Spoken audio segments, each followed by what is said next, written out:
The devastating aftermath of a suicide bombing in Kabul. Behind this wall of flames is an armoured military bus carrying NATO service personnel through the western part of the city. Witnesses describe seeing a suicide bomber drive his vehicle packed with explosives into the bus. I was 20 seconds away. I actually drove past the bomber's car. Seconds later I heard the explosion, parked my car. Then I came over and saw the badly burned bodies of Americans. Soldiers in the convoy treated the survivors. For others, nothing could be done. Within an hour, American Black Hawk helicopter teams took the dead and wounded away. The force of the blast flipped the armoured bus onto its side. There was nothing left of the bomber's vehicle but shards of metal. The explosion happened very close to a NATO base. It's just on the other side of that palace. The suicide bomber, driving a van apparently, will probably have been driving up and down this road, waiting for a suitable target. The Taliban have claimed responsibility for the attack. It again shows how precarious security is in the capital. Afghan security forces are supposed to be responsible for Kabul, but here, after the blast, the Americans took over, unwilling or unable to rely on the Afghans. Bernard Smith, Al Jazeera, Kabul.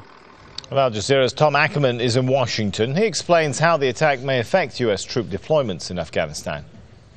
The attack that occurred today was actually in an area, the southern outskirts of Kabul, where they had thought that they would be able to divert NATO forces, Western forces, to redeploy them to the eastern areas and to southern Afghanistan.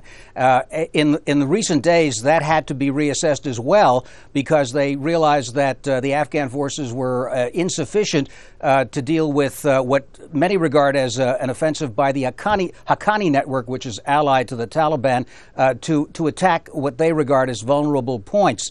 So remember that the United States is due to reduce its forces by 30,000 by next summer, by 10,000 just in the next month alone, within the next month alone. So this has necessitated a drastic reassessment of how those troops will have to be deployed and how to prevent the Taliban from regaining a foothold in areas that up to now they had thought, particularly in the city of Kandahar, where a U.S. base was attacked just this week, where they thought that they would be able to basically hold the line.